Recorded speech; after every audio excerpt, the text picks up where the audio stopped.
Ang mga kwentong tungkol sa aswang ay bahagi ng masalimut at makulay na mitolohiya ng Pilipinas. Kilala ang aswang bilang isang mythical na nilalang na may kakayahang mag-anyong hayop o tao, madalas na naugnay sa mga kwentong pangtakot at misteryo. Sa iba't ibang rehiyon ng bansa, nag-iiba-iba ang paglalarawan sa kanila. Maaring sila'y manananggal, nangangalabat ng katawan at lumilipad sa gabi, tiyanak, spirito ng sanggulan na matay bago mabinyagan o aswang sa karnabal kumakain ng liman ng tao. Ang mga kwentong ito ay naglalayong magbigay paliwanag sa mga hindi maipaliwanag na pangyayari gaya ng biglaang pagkamatay, pagkawala ng mga buntis o mga kakatawang ingay sa gabi. Madalas din itong ginagamit bilang paalala sa pag-iingat, paggalang sa kultura at paniniwala sa supernatural.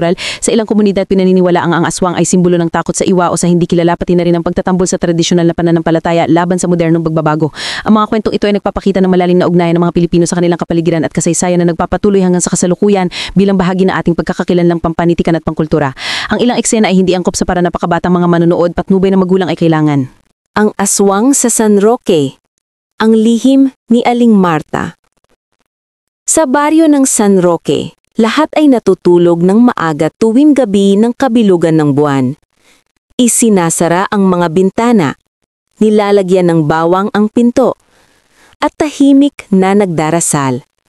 Lahat, maliban kay Aling Marta. Siya ang pinakamatanda sa baryo. Halos payat buto at bihirang lumabas tuwing araw. Kapag may nawawalang alagang hayop, o minsan kahit bata, laging siya ang pinaghihinalaan, ngulit walang makapanghas na magtanong o lumapit.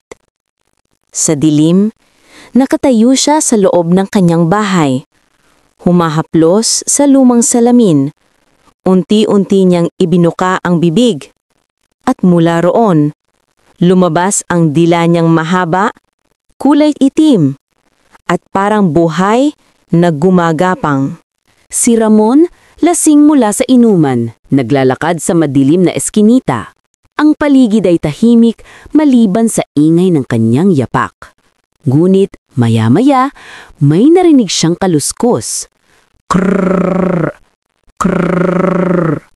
Parang kuko na kumakayod sa ahoy.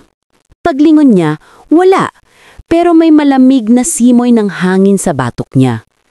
Nangitaas ang tingin. Nakita niya si Aling Marta nakaupo sa bubungan, nakangisi at ang matay nagliliyab na pula.